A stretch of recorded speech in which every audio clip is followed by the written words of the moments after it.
Hello, good morning ka-purple. Ang lulutuin natin for today ay healthy food, which is meron tayong talong.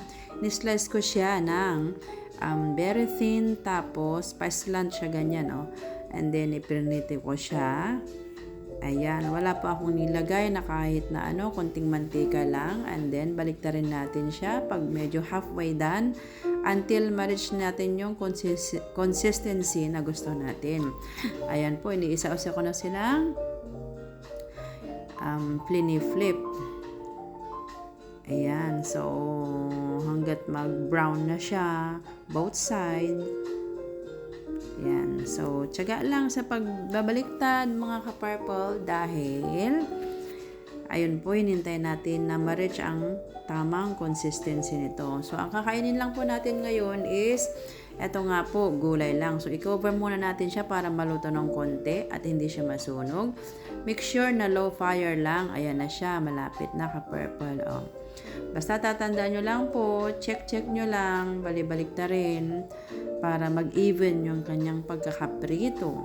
Ayan, less mantika lang po. So, yung mga okay na, tinatanggal ko na para sa next na iluluto natin. So, almost done na tayo sa pagpiprito ka-purple. Ayan, at the same pan, luto na po natin ang ating another kinds of gulay. So, sa ating gulay naman po, ito siya.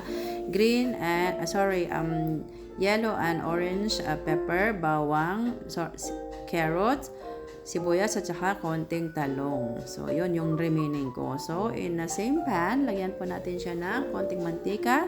Then, unahin po nating i-saute or stir fry ang ating white onions para sa ganun po mas sweet caramel natin. Kasi mas masarap po ang onion pagka na caramelize siya. Ayan. Yan, stir lang po siya ng stir. Low fire lang po. Nasa medium.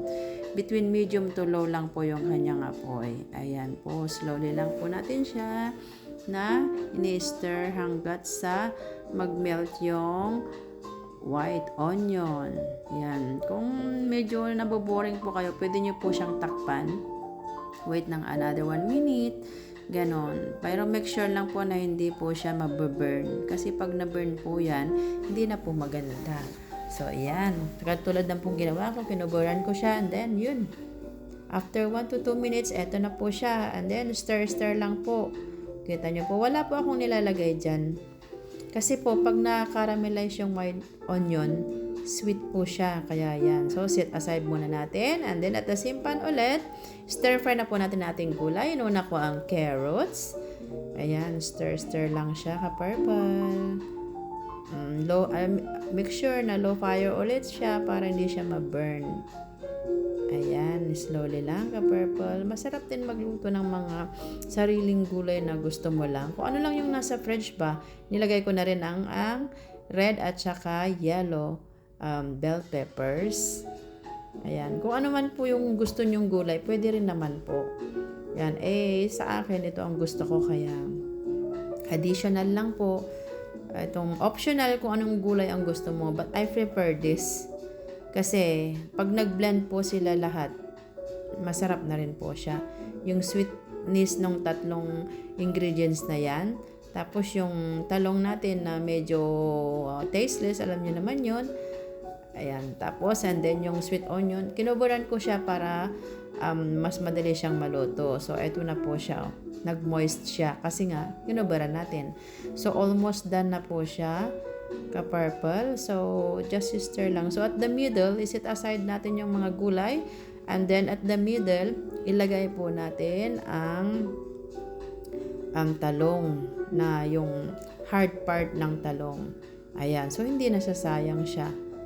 O, then, stir lang siya. Tignan nyo ka-purple, lumabas na yung kulay ng tatlo na orangey. Like yung carrots at saka yung dalawang peppers. Ito na siya. Nag-blend na sila yung kulay nila. Tapos, alam niyo naman na yung eggplant, white siya. Green, purple lang sa labas. But, it is good kasi magbe-blend sila lahat. Then, lagay ko na. Pag medyo okay na yung talong, nilagay ko na sa ibabaw. Binalik ko yung nakaramelize ko na onion. Ayun, tsaka pa lang ako maglalagay ng asin at paminta lang for taste. Ayan siya. Maraming asin na ano siya, sea salt. Tapos yung paminta. Ayan siya. Kung gusto nyo rin po ng paglagyan ng pampalasa, nasa sa inyo na po yan. Ako po kasi normal na yan sa akin yan kasi nag-blend na yung lasa ng carrots, onion, at saka yung 2 sweet bell peppers. Ayan na sila. Malapit na siyang maluto ka-purple. Ganyan lang po siya, slow fire. So, medyo okay na siya. And then, pwede na natin siyang i-turn off to cool it down a little bit para po sa ating plating. Ayan, halu-haluin lang. Ganyan, ka-purple. O, tingnan niyo yung kulay niya. Ang ganda, di ba?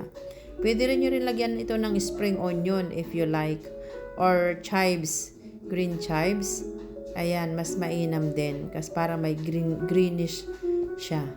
So, your option na kung anong gulay po ang ilalagay nyo, it's good. Pwede nyo rin siyang lagyan ng enoki mushroom, yun, o kaya shiitake mushroom, pag prefer nyo lang. Then, after that, binurburan ko na siya ng sesame seed with chopped greens. Then, mag-plating na po tayo ka-purple. Mayroon akong purple rice. And then, yung talong na prinito ko, eto na siya. Lagyan, binulburan ko ulit ng sesame seed with matching seaweed. At eto na ang finished plating. So, kakain na tayo ka-purple. And here's my talong. Na-level up ko siya. Nilagyan ko siya ng sriracha sa ibabaw. Let's eat ka-purple. Here's my purple rice. Wala po tayong karne, but this is good. Minsan, iwas-iwas din tayo sa karne. So, enjoy ka-purple.